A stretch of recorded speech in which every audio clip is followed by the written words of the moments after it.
Everyone, this is C.S. Chandrasekhar. So, in today's video, we'll be covering Section 68 of Companies Act 2013, which is buyback of securities. So, let's start directly. What is buyback? Right? Buyback, in the sense, for a company having a share capital, right? They'll have some surplus funds or they'll have some profits lying in their account they want to distribute to the shareholders.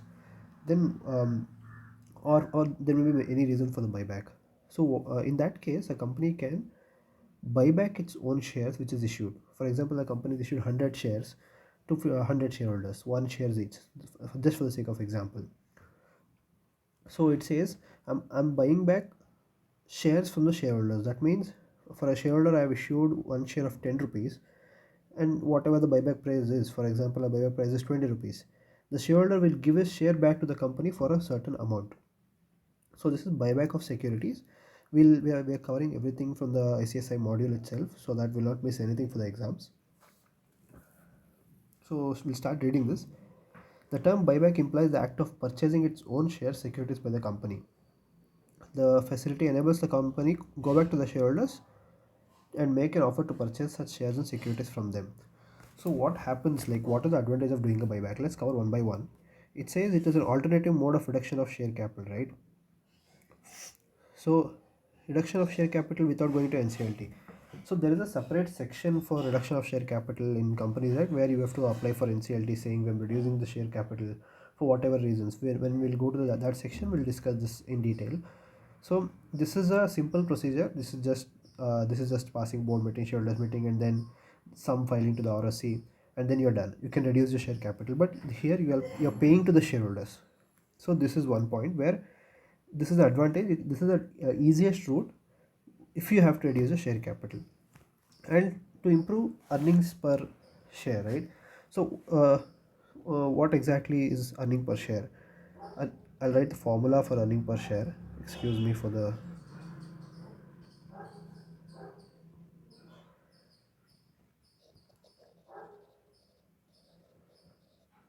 earning by number of shares, right?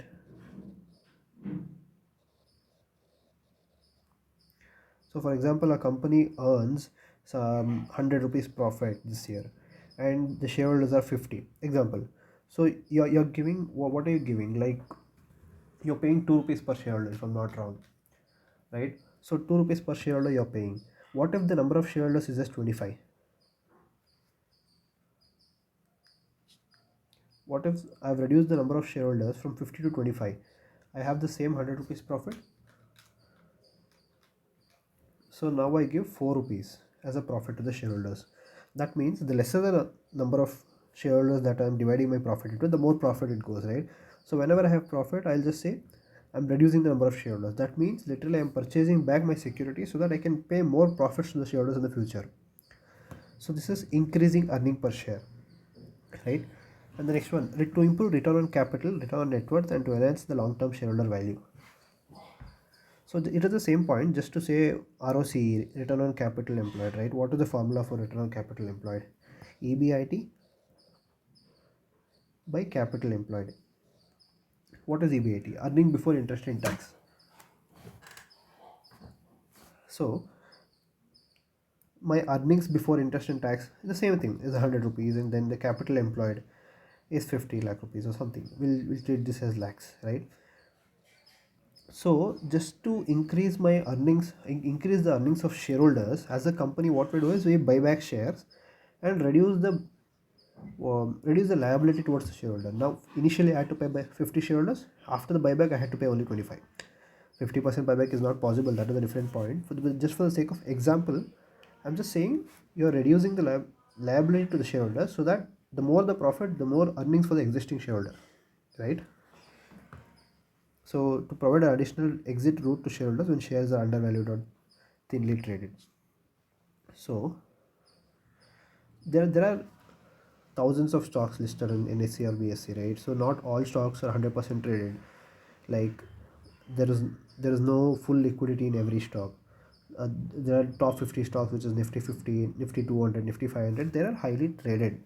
That means there are more number of buyers, there are more number of sellers. What does thinly traded mean? Thinly traded means There are no buyers and sellers. Literally, there are very less buyers and sellers. For example, you buy a share at 100, and then you wait for someone to buy the share at 105. There is 5 rupees profit for you, right?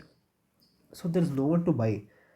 That means you can't sell your shares. There is very less liquidity. Liquidity means you can't buy or sell a share. The seller is not readily available, or the buyer is not readily available for you to buy or sell whenever you want, right?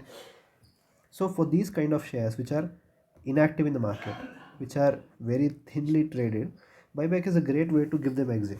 For example, you have institutional investors where the investors have 50-60 shares out of is holding 20% of the share capital, example. Then they are sitting at a loss, and they push you to exit.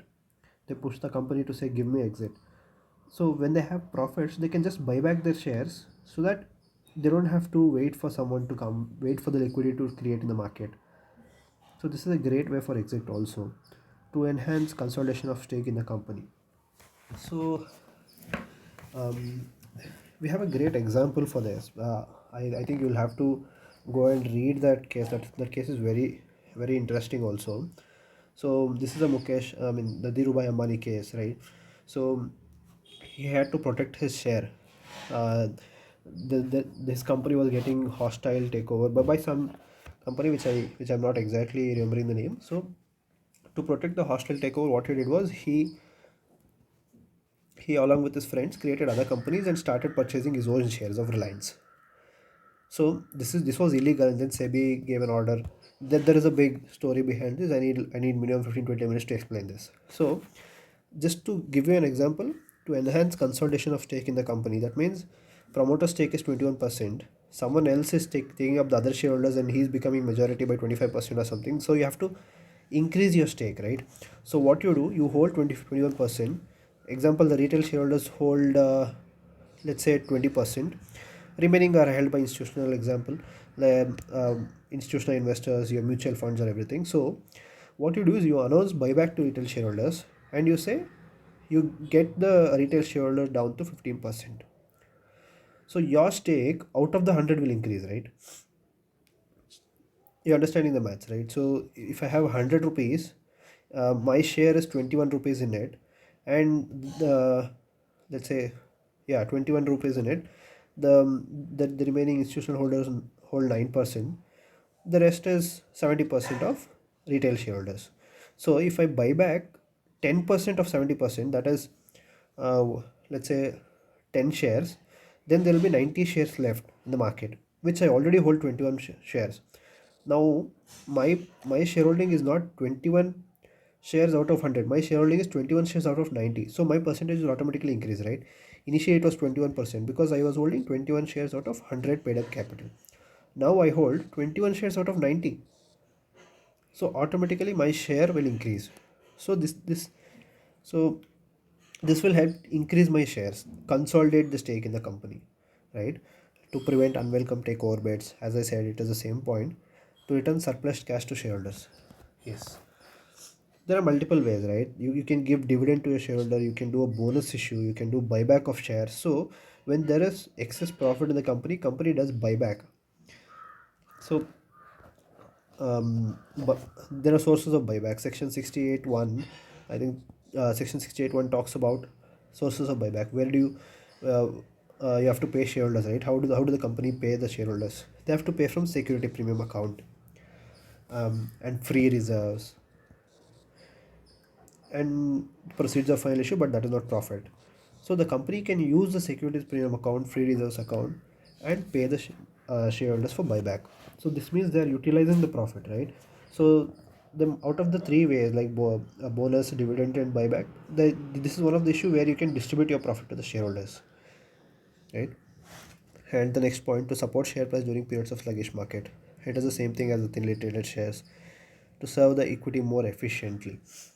Right. This is, how do you say, dividend. There is a lot of tax liability on the shareholder also, right? So this is one of the economical ways. So in the company usually there is a proper analysis. There is a financial analyst saying to uh, just to understand which route is more economical for the company, right? Bonus, dividend, buyback. So if I have to spend 10 lakh rupees, which I'm ready to give to my shareholders, there is a proper analysis saying if I go through buyback route, what is the ROI or what is the benefit. If I go through dividend route, how much is the expense and how much is the actual benefit to the shareholder. If I go through the buyback, what are the actual benefit to the shareholder. There is a proper analysis, and then they choose what is more beneficial to the company at that point of time. So that is how you want to serve your equity shareholders better, more efficiently. So buyback is one such route. That is the advantage of buyback. And okay, yes. So moving on, Companies Act. If you have to do a buyback for in Companies Act, there are certain sections that you have to follow. Right, sections guides any procedure. So section 68, which we are going to cover today. 69, 70 also we'll just cover. Section 68, 69, 70 covers buyback of security in the Companies Act, and Rule 17 of Company Share Capital and Debenture Rules to 2014 will tell you how to do that buyback. Section 68 says what is buyback, how you can do it, what are the conditions. Rule 17 says how to do it. The Companies Act has to be read like this, right? And if you have seen my introduction class video, you would have understood. Sorry, that sections only provide what can be done, what cannot be done, and rules say how can you do it. Simple. Sections say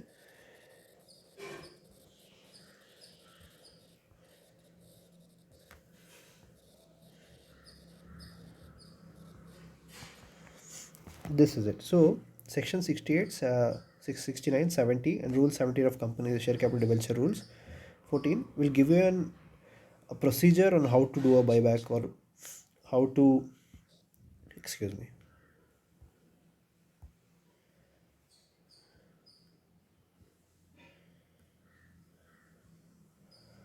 on how to carry out these procedures, right? So just to give you an idea, this is what we are going to learn today.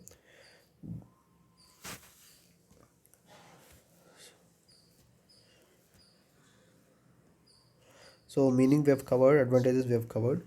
Section 68, 7, Rule 17, Section 69, 70. This is the sections we're going to cover today. So just to give a brief background, Section 68 has 11 subsections.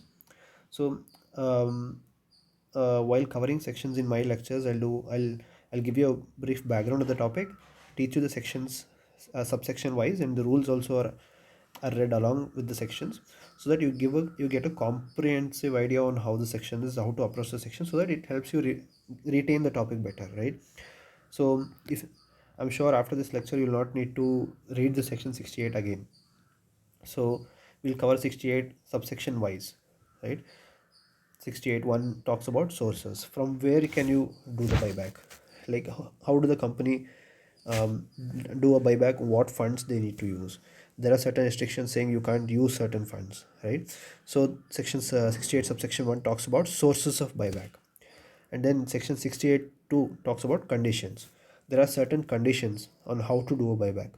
So what is the mandatory things that you need to follow. Section 62 subsection 8 talks about that, and section 68.3 talks about explanatory statement.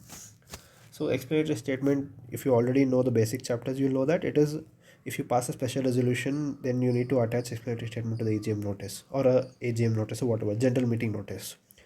So what is the disclosure that you have to give under section 68 in the explanatory statement? Mandatory disclosures. And rule 17.1 also talks about certain mandatory disclosures in the explanatory statement. And section 68 subsection 4 talks about time period, within how much time you'll have to complete the buyback.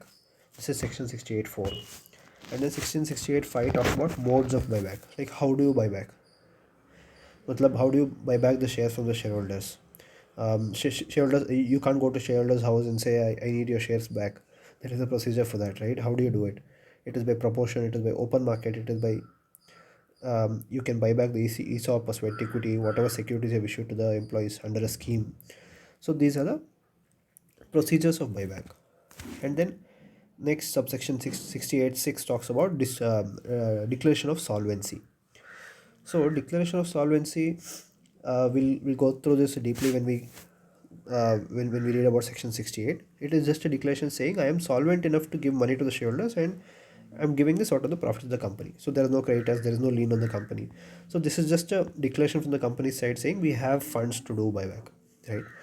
Section 68(7) talks about extinguishing of share certificates.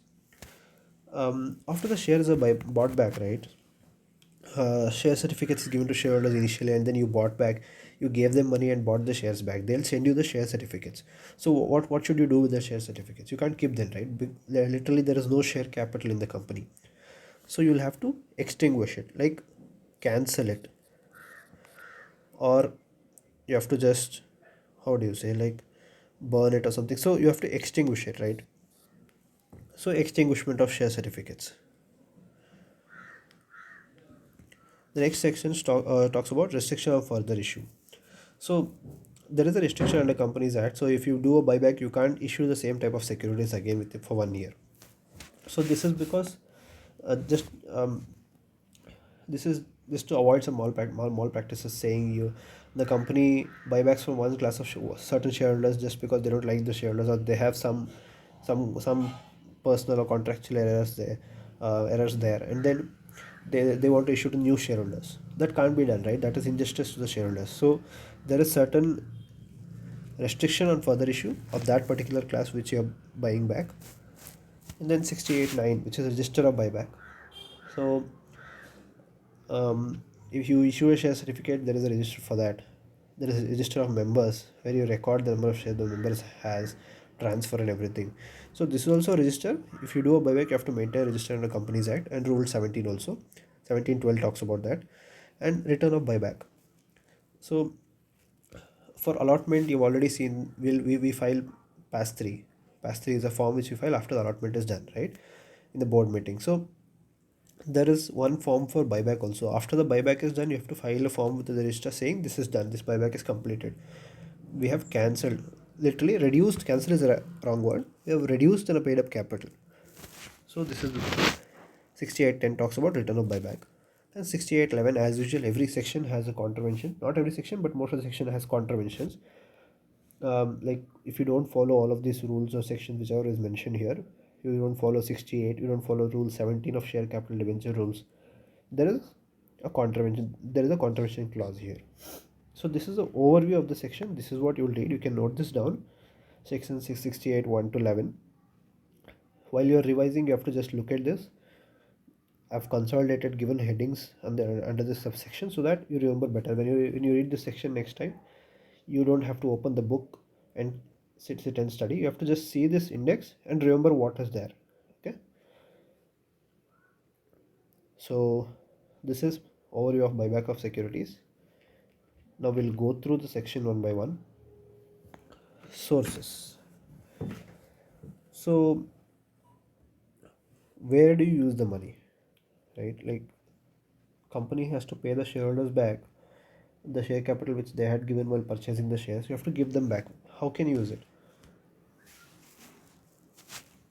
So the company has free reserves, security premium, and proceeds of issue of any shares or specified other specified securities. So um, you have issued a security, we issued preference shares for say, and you have some amount collected, right? The face value goes to paid up capital, the premium amount goes to security premium account. You know this, right? A share is face value is 10, and the premium is 20. So 10 into number of shares. For example, 100 shares we're issuing. This goes to paid up capital. This goes to securities premium account, right?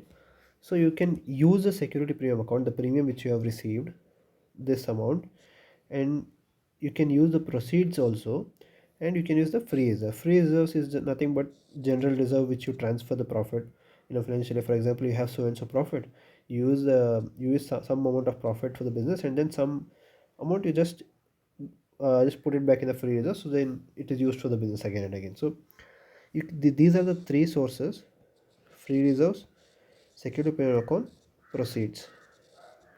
So these are the three places where you can use these funds to do a buyback, right? So there is a restriction for the point 3, proceeds of issue of shares or securities. You can't use this because you can't use this. There is a small restriction saying, however, no buyback of any kind of securities or specified securities can be made out of the proceeds of an earlier issue of same kind of securities. You have made a preference issue in April and you're doing a buyback of the same preference issue in after 2 months, right? You're doing a preference issue of the same kind of securities. This can't be done, right? Then what is the point of issuing that security? So the you can use the proceeds. For example, you've made an equity issue in Jan and you're making a preference buyback. Excuse me for my handwriting.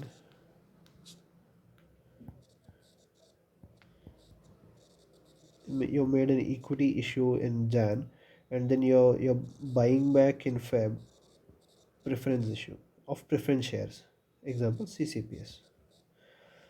So this can be done, but when you've already made an issue of equity in Jan, you can't buy back equity shares again in the same financial year, right? So this is a restriction for the third point. You can use the proceeds but not on the same kind of securities. So this is one restriction where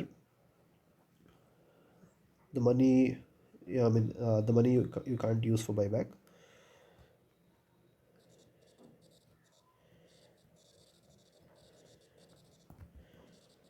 Except same issue proceeds.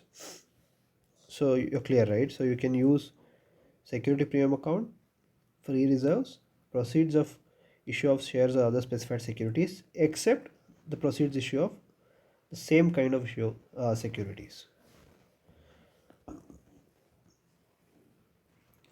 Okay.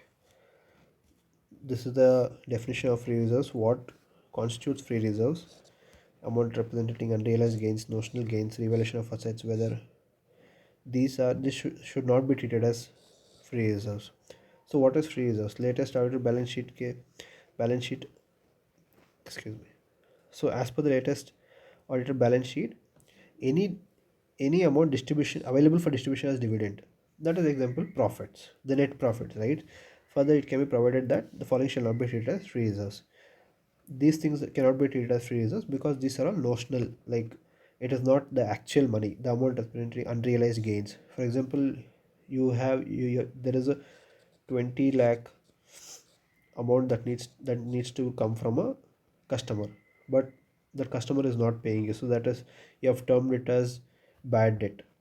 So that is the unrealized gains. So you have this profit but it is not yet come to your company's account.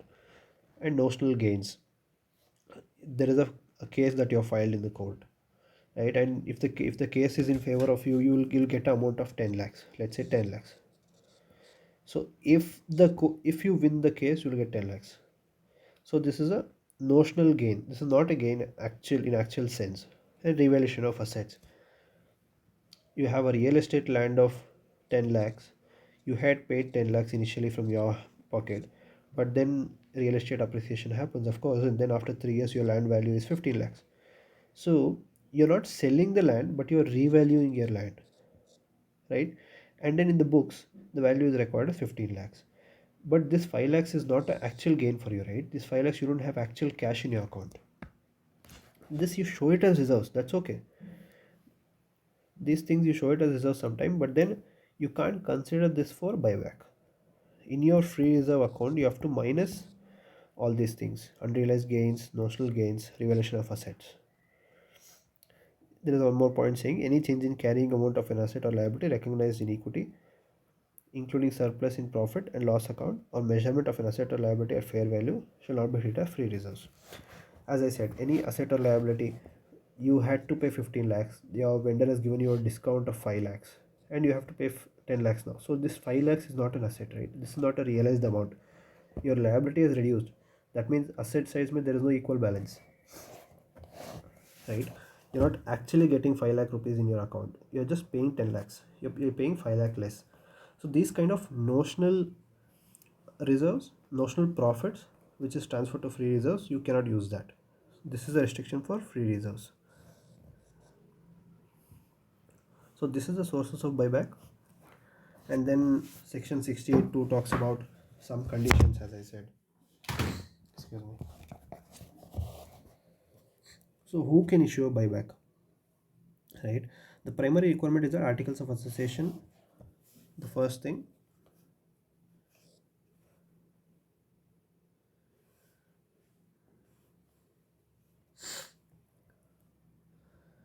conditions, sources, we did sources.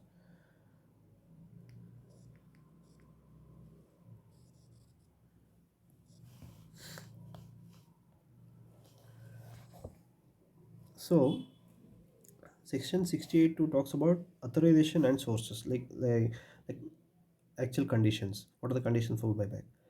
68 talks about who gives you the authority to do buyback. The first thing is you have to see the articles of association. Do you have the power to buy back? All the private companies do table F articles. They adopt table F article. Table F is a standard annexure in companies act saying this is a example of an articles of association. All these things has to be there. Over and above the table F, you can add restrictions. You can add entrenchment. There are certain provisions for that. So you have to first see in AOA saying, do you have the powers to buy back in the company? So this condition is satisfied. Then, in case, uh, I mean, if there is a authorization that's saying you can do buyback, then okay, fine. Otherwise, you'll have to adopt the articles, amend the articles. I'm sorry, you have to amend the articles and adopt it in a EGM saying we have amended the articles to provide for buyback of securities, and then otherwise the buyback procedure except after the articles is authorized, the board of directors gives approval and special resolution passed by shareholder meeting depending on the quantity of buyback.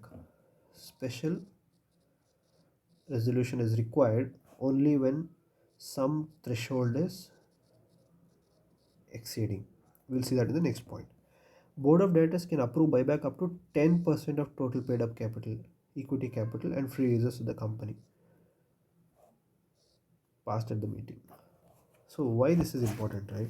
How much of the share capital can you buy back? In our example, we said 20%.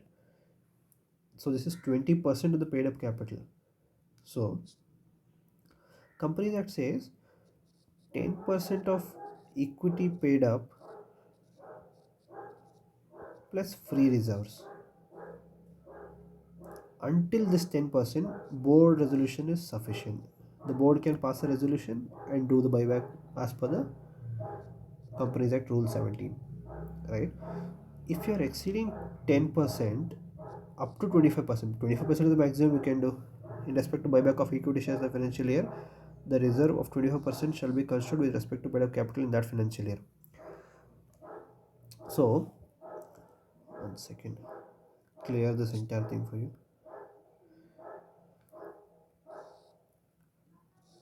So, up to 10%, the board approval is enough. You don't need to go to the shareholders and take their approval in a general meeting. What do you have to buy back? More than 10%. More than 10%, you have to go to shareholders. You have to pass a special resolution in shareholder meeting, right? So, if you have to go to more than 25%, more than 10%, till what percentage you can take? You can take approval from shareholders. 25%. 25% is the maximum you can do a buyback. You can't do more than 25% of your paid up capital and free users in a financial year, right? So 10%,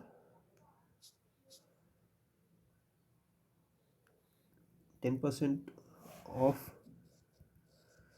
equity paid up plus free reserves, board resolution is enough. Above 10% and less than 25%, shareholder special resolution. So this is the limit of buyback you can do in a year, right? And section 68.3, the next section, it says explanatory statement. So you pass a special resolution, right? For example, this is in case only when you have exceeded 10% of paid up capital plus free reserve, you go to shareholders and pass a special resolution. If you pass a special resolution in the EGM or any AGM, Notice you have to annex a explanatory statement to explain to the shareholders saying we are going for the buyback. These are the disclosures we have to give. 68.3 says in the notice of meeting a special resolution is proposed to be passed shall be accompanied by an explanatory statement stating so and so. This is because you're telling the shareholders doesn't know how the company functions, right? You have to give them the detailed explanation what you're doing, how you're doing.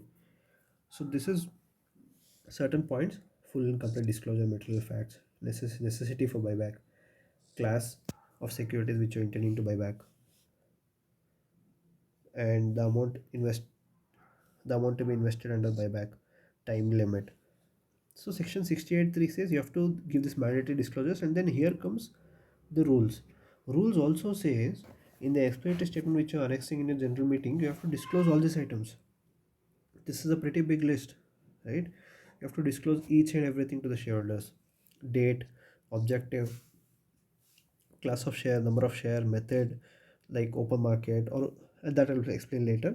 The price at which the buyback of securities shall be made, basis of arriving buyback price, basically valuation report, the maximum amount, the time limit, the aggregate shareholding of promoters, the person closing intent to tender these shares. So this is a list you can read on yourself because this is a very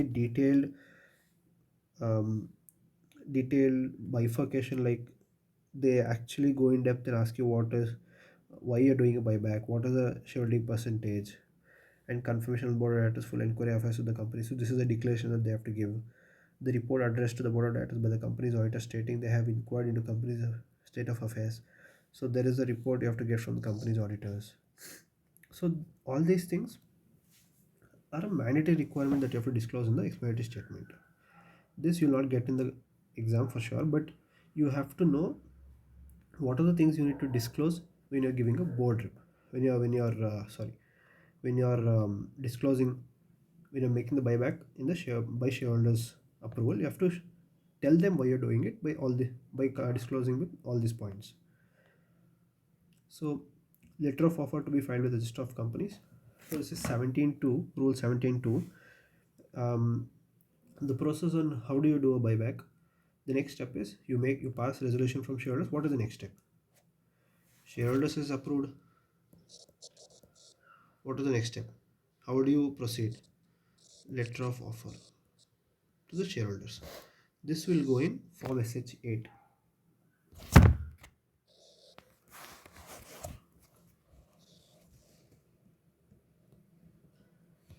This will go in form SH8. So form SH8 you have to give to the shareholders, filed with the shareholder letter of offer in SH along with fees prescribed. Such letter of offer is dated and signed on behalf of the board of directors, not less than two directors, one of whom shall be MD, where there is one. Okay, so this SH8 you have to file with the ROC. There is a specific form for that. There is a prescribed form. You have to just fill the form and file it. So this is letter of offer, and this letter of offer has to be dispatched to the shareholders. Letter of offer shall be dispatched to shareholders immediately after filing the same with ROC, not later than 21 days. So you'll have to file this to the shareholder within 21 days from filing with the register company. Just like in private placement, MGT 14 is filed, and then you circulate the PAS 4 offer, private placement offer letter, right? This is the same thing. You have to file SH8 with ROC, and then and then circulate the offer letter to the shareholders within 21 days of filing, right? This is 17.4. Then the next is 17.5. It says the period of offer of buyback shall remain open for not less than 15 days. Not less than 15 days, not exceeding 30 days. That means you can keep 16 days? Yes.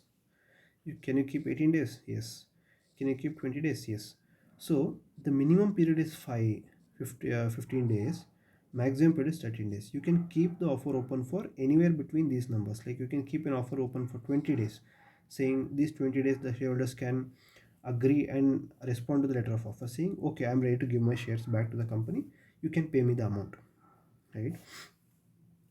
So just like in case of shorter notice for a general meeting, here there is also provision for shorter notice. It says provided that where all the members of the company agree.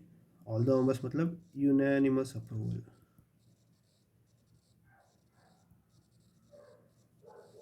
Unanimous approval. All the members of the company. So here there is a catch. All members matlab you will also include preference shares. You will also include equity. Everyone. So the total shareholding has to give approval, saying we are okay with the period less than 15 days. Can you keep your offer open for 1 day and close it? I'll say yes.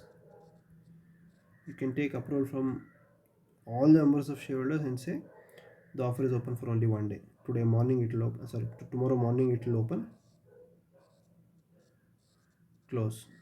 Same day. Right. So offer period can be less than 15 days. Yes. Post buyback debt equity ratio. Everyone know debt equity ratio, right? Debt is to equity.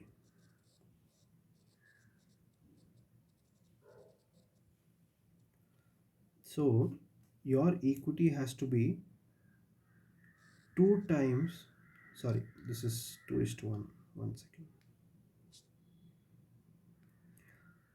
2:1. The ratio of aggregate secured unsecured debts owned by the company after the buyback is not more than twice the paid up capital of free reserves.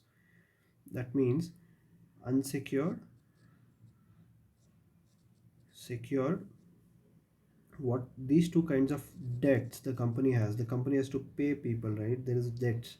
You have secured, unsecured, doesn't matter. So both kind of debts should not exceed twice the paid up capital.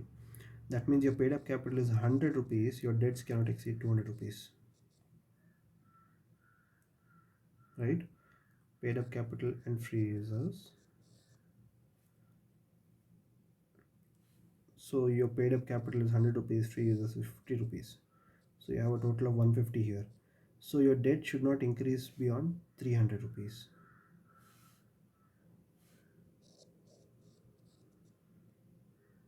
That means even after buyback, you have to maintain this ratio. Excuse me. Even after buyback, you have to maintain this ratio. What does that mean? For example, right now your debt is 50 rupees. Your capital is, let's say, and when I say capital, it means paid up plus free reserves, right? My capital is 100 rupees. My debt right now is 200. This is fine. We have 2:1 debt equity ratio. Debt equity ratio D by DE. I have 2:1. After buyback, for example, my capital becomes 70, let's say. Now my debt should not be double, which is 140. 140 is the highest debt I can keep. The debt equity ratio should not go beyond 2:1. Now I have to get down my debt also. So you have to take care that post buyback also your debt equity ratio is not more than twice of your debt is not more than twice of your equity shares, or the paid up capital plus free reserves. So this thing you have to keep in mind while doing a buyback. So this is one condition as per 68.2. These are the conditions, right? There are a lot of conditions, like 4 or 5 conditions are there. And yes, 68.2G. Module has given has broken down it into topics. Usually, if you see a Bear Act, that is very easy to understand. Module has broken it down to different topics like 2G, time limit, time gap, and everything. Okay. So the next thing you have to take care is share securities bought back are to be fully paid up. This is a very simple, straightforward thing. Your share capital, your equity share is of face value 10 and you have just paid 6 rupees. You can't buy back this share. You have to call the share capital from the shareholder, make it 10 rupees paid up, and then call for buyback of this share. Until and unless it is fully paid, you can't do buyback of these shares. Simple. That's it. No complications here. Time gap between two buybacks. So no buyback under section 68 shall be made within period of 1 year Record from the date of closure of. So have they said one financial year? No, right? So from the day of closure of preceding offer of buyback, the offer period was 4 days. Closure of offer was today, example. So from today, excuse me,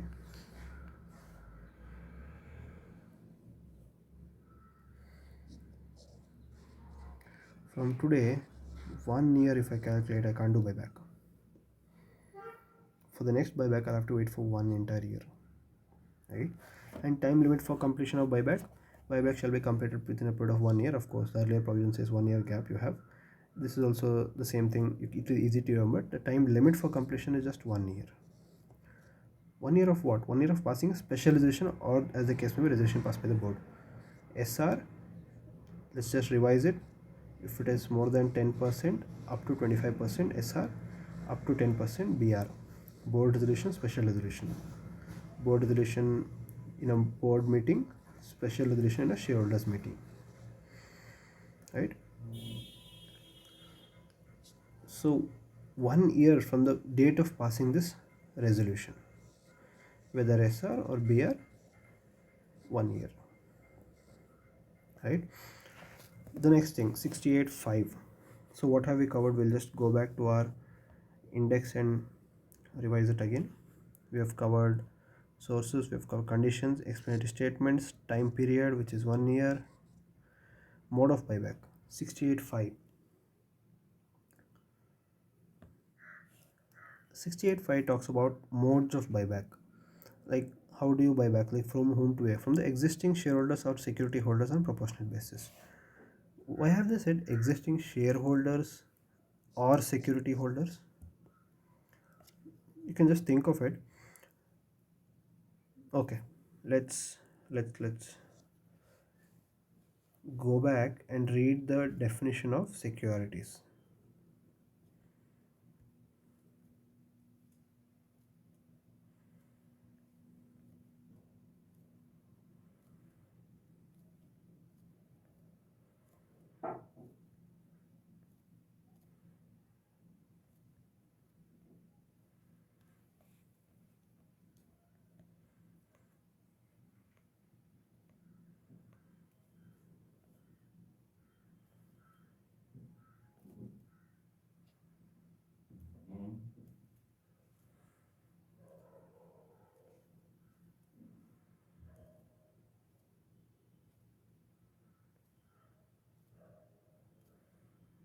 Yes.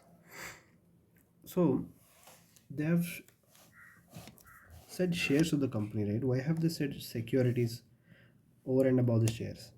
So securities is a very broad this thing, broad coverage of shares. क्या क्या आता है securities में? What do you have in securities? Companies Act 81 section 281. 2 is for definition. 81 subclause subsection 2 of Companies Act says to mean the securities as defined in clause H of section 2 of Securities Contract Regulation Act 1956. So let's read Securities Contract Regulation 1956 Act का 2H. It says securities include shares, scrips, stocks, bonds, debenture stock, or any other marketable security of like nature in or of any incorporated company or a pooled investment vehicle or body corporate. It also includes derivative, units or instruments issued by a collective investment scheme, example ESOP scheme, to the investors in such schemes. Security receipt, this is a different thing which is not applicable for our topic. Units or such instruments issued to the investors under any mutual fund scheme. So basically, now can I say ESOPs which I have issued to employees can be bought back? Can I say derivative instruments or debentures or any debenture stock can be bought back? Yes. Can I, if I say only shares, only equity shares and preference shares are covered, right? Now, when I say securities, all these things can be bought back, right? Okay. Now let's go back to our topic.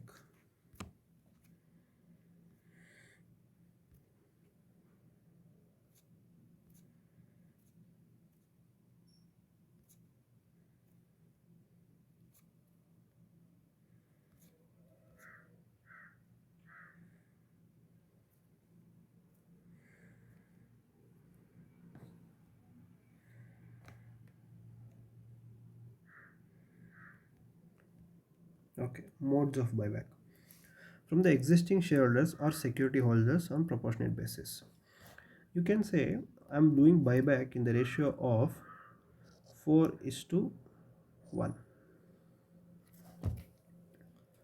from proportionate basis, right? For shareholders who are holding 4 shares, I'm buying 1 share back.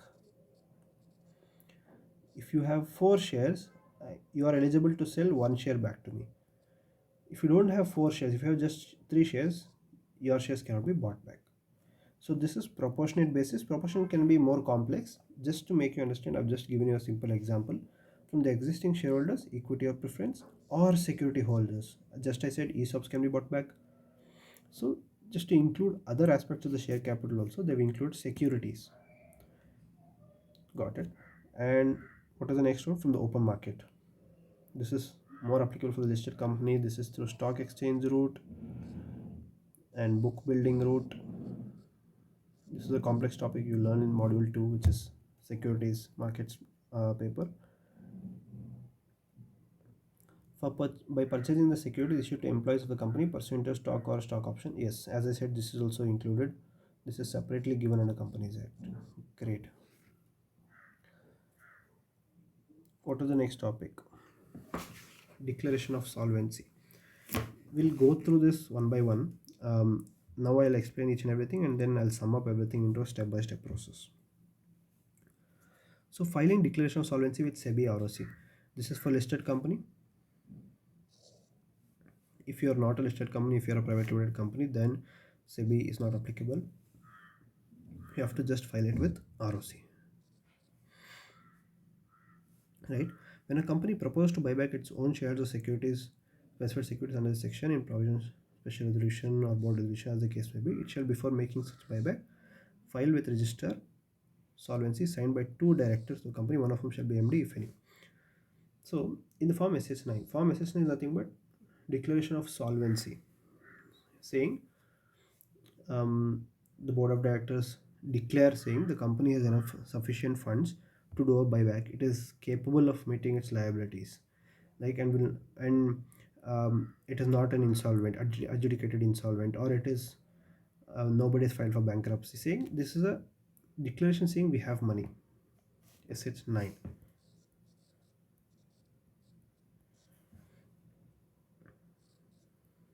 Okay.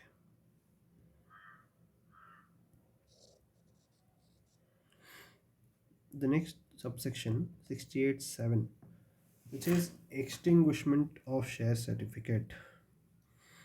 Once you buy back the share certificates, it is literally cancelling your paid up capital, right? You have paid up capital of so and so. After you buy back, your paid up capital reduces.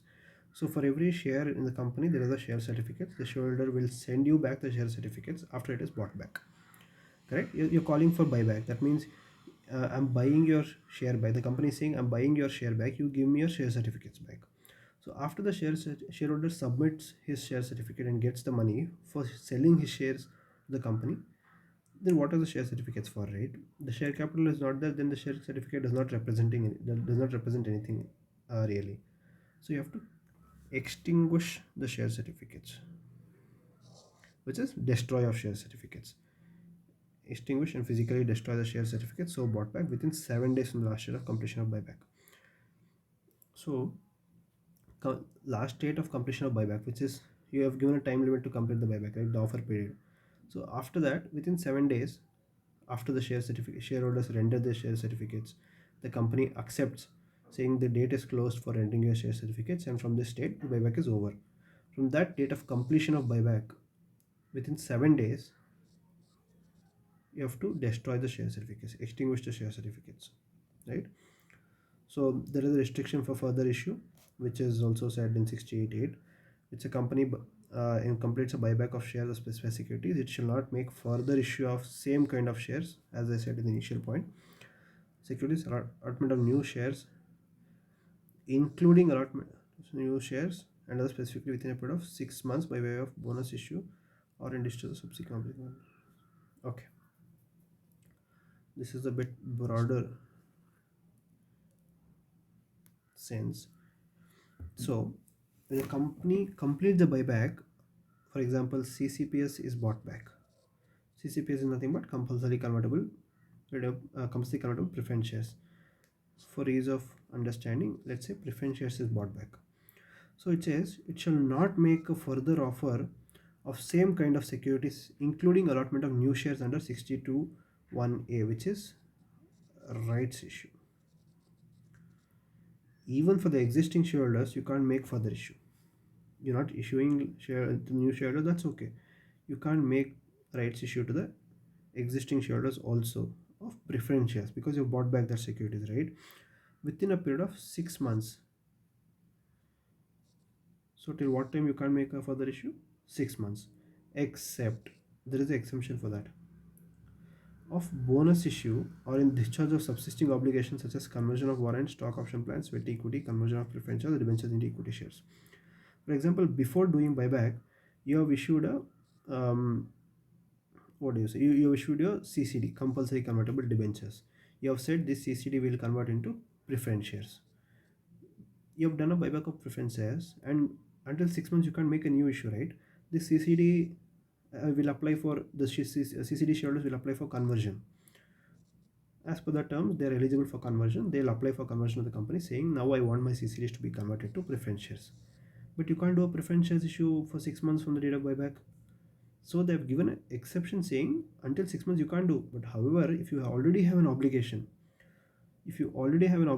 towards debenture holder, sweat equity, or stock option scheme, ESOPs is due for conversion to equity shares, warrants, share warrants, all these things listed here, you can make further issue of shares which you have already bought back within 6 months, subject to it is already due.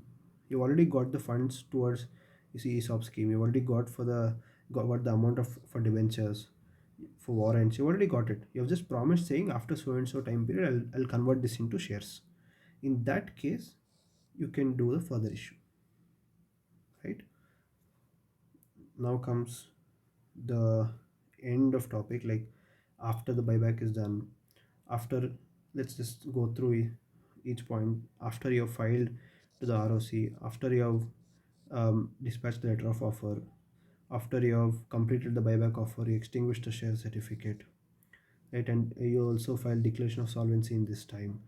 And then after extinguishing share certificate, there is a condition saying you can't issue further issue of that share, that kind of shares. And now what next? After all this is done, the procedure is done, right? Literally the share certificate is also closed. It was destroyed. You've also agreed saying, okay boss, I'll not issue the kind of shares which I've already bought back.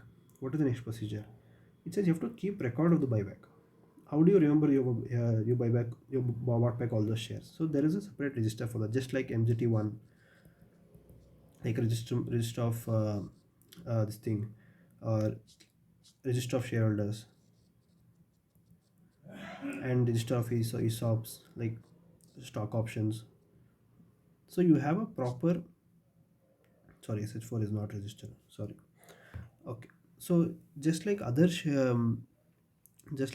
registers, there is also register for buyback, where you have to mention the shares bought back, the consideration paid, the date of cancellation of shares, date of extinguishing, physically destroying the shares, all those things you have to maintain them.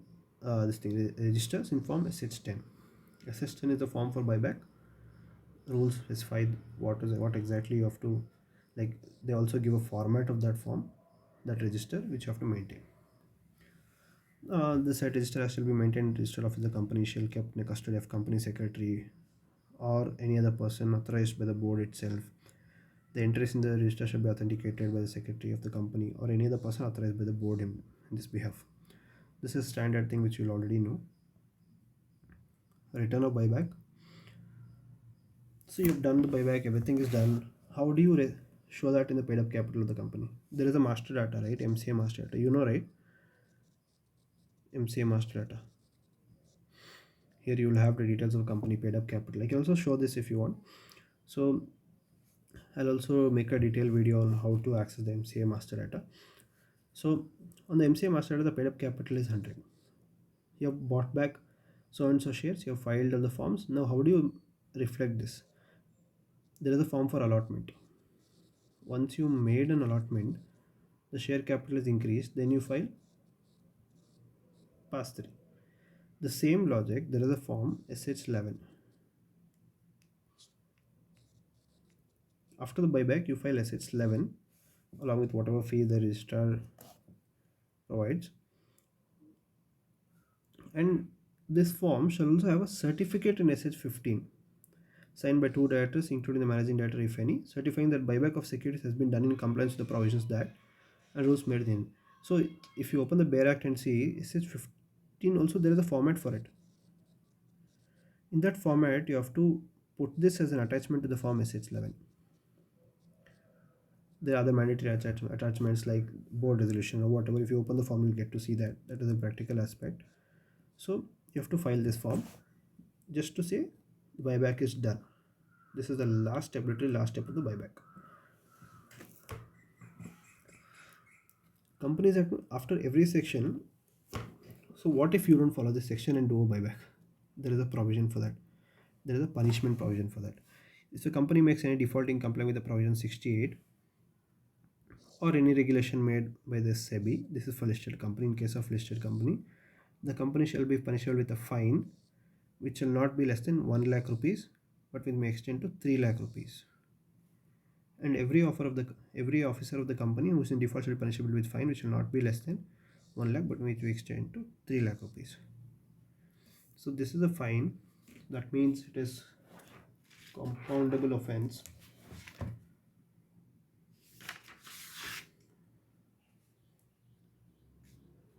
Okay, this is still a fine. This is not a penalty now. So what is fine and penalty? That is a different topic altogether in CS professional. I think for your executive syllabus that is not covered. Fine is fine. You have to compound it. Penalty you can adjudicate it. Excuse me.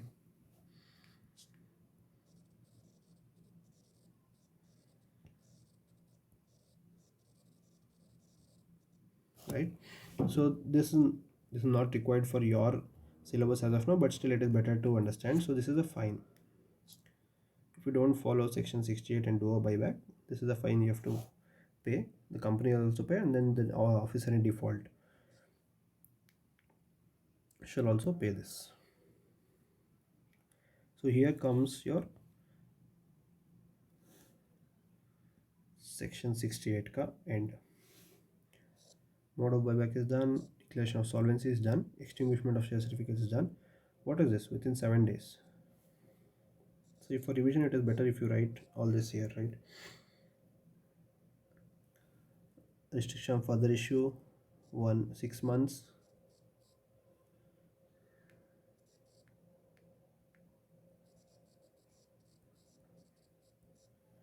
Register of buyback, return of buyback, SH11, register was SH10. Contravention. If you contravene the section, what is the fine for it? So we have covered section 68. If you have any doubts, you can drop a question in the comment section. I'll answer that for sure. So this is section 68 for you guys. Let's revise that again once we finish section 68 and 69 and 70 also. 69 is nothing but capital redemption reserve. So you are using certain premium security premium accounts and some amount out of your free reserves, right? So a sum equal to the nominal value of security so purchased. That means you've bought back equity shares of 10 rupees face value of nominal value. Nominal value is nothing but face value at a premium of whatever 20 rupees you have paid buyback price. So you have to transfer 10 into number of shares bought back to capital redemption reserve account. Shall be transferred to the capital redemption account and details of such transfer shall be disclosed in the balance sheet. The capital redemption reserve account may be applied by company paying up unissued shares of the company. In paying up unissued shares of the company to be issued to members, so the company has fully paid bonus shares. When I cover bonus shares, For buyback there were sources, right? What are the sources for buyback? As per 68.1, we just said free reserves, securities premium account, proceeds of issue of other class of securities which are not buying back, correct? This is sources for buyback. Now for source of bonus, you can use this capital redemption reserve. Got it? When you do a buyback, the nominal amount you will transfer into capital redemption reserve. That capital redemption we will be using for bonus issue. Is this clear? Okay. And section 70 is basically saying prohibition of buyback, like when you can't buy back. No company shall directly indirectly purchase its own shares, which is buyback or other securities, through any subsidiary company including its own subsidiary company, through any investment company or group of investment company. This is a contravention section. So what does that mean? No company shall directly or indirectly purchase. There is a company A, they'll have to do buyback. That means they are paying some out of their pocket to the shareholders and getting the shares back. Now what happens? Company A has B as subsidiary, right? So it will, company A will unofficially say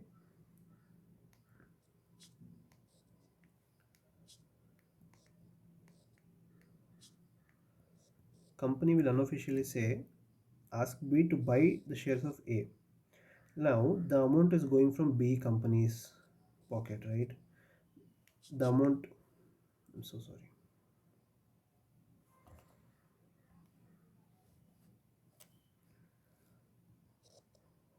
A company and B is a subsidiary of A company. A will direct B to buy its own shares.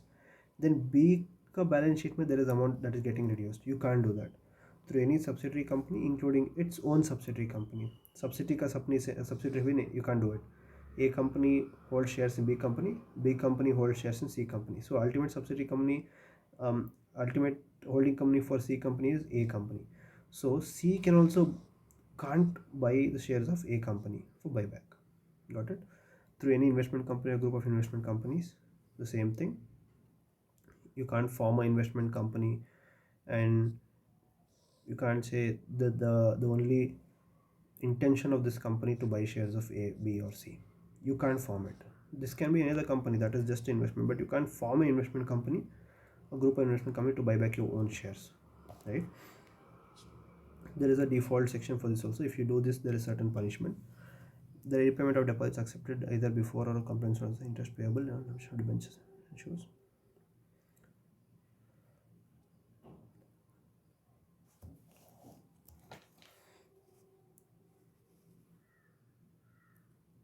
Okay, so these are the conditions basically. So you can't do a buyback if you have not complied with 92 annual return, you have not filed your annual return. Section 123 declaration of dividend, that you have made any contravention by declaring the dividend. And 127 punishment for failure to distribute dividend. Section 129 financial statements. So if you've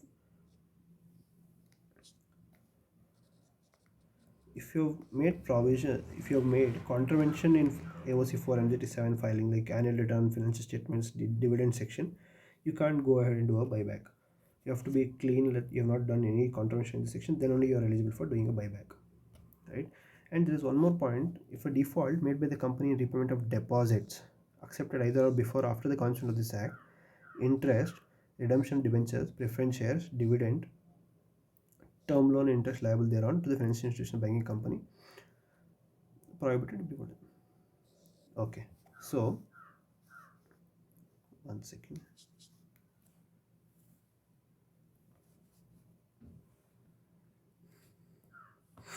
So you have a existing deposit which you have taken from shareholders or eligible company. That is a different topic. Yeah, let's not go there.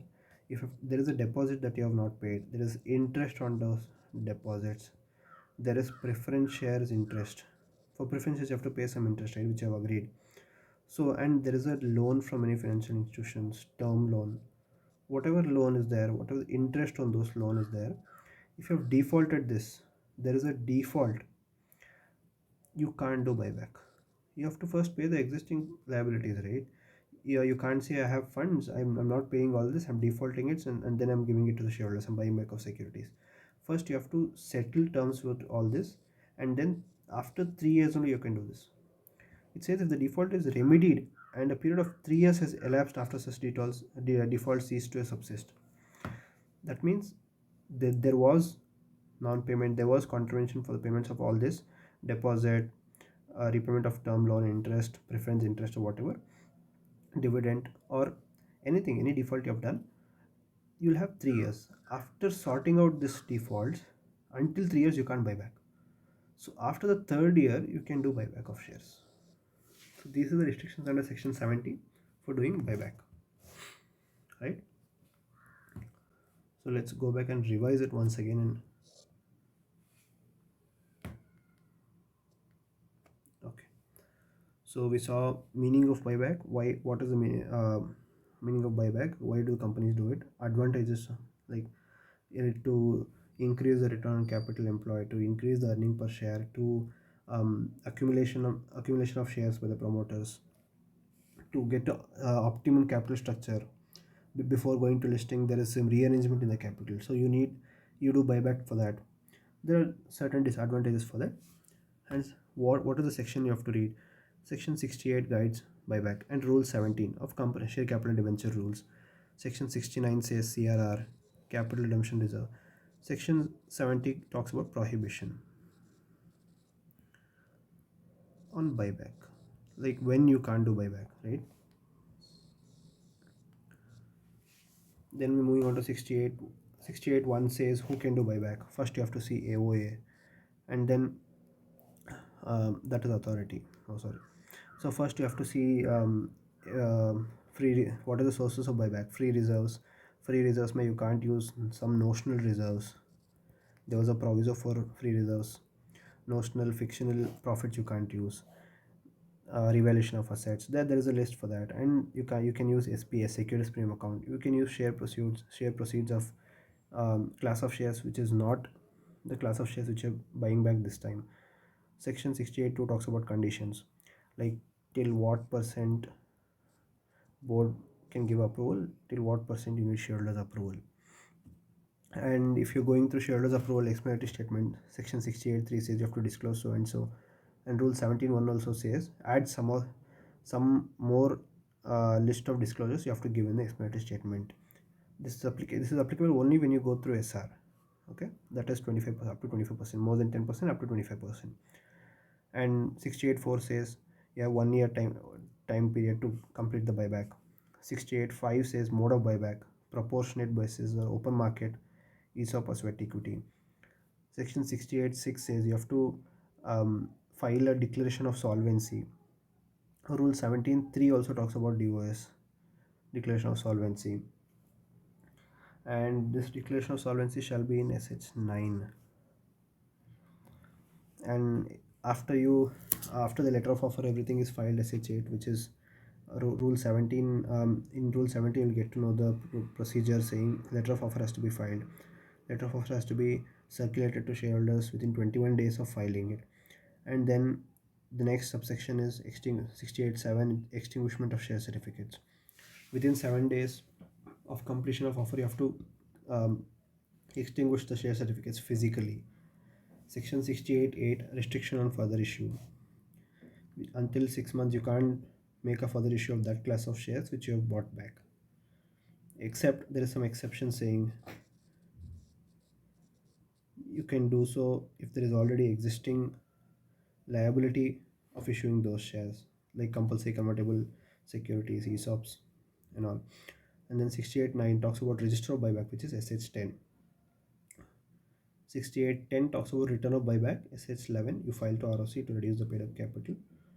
And 68.11 contravention, if you contravene any of this subsection or section or rules, then there is a certain fine for it.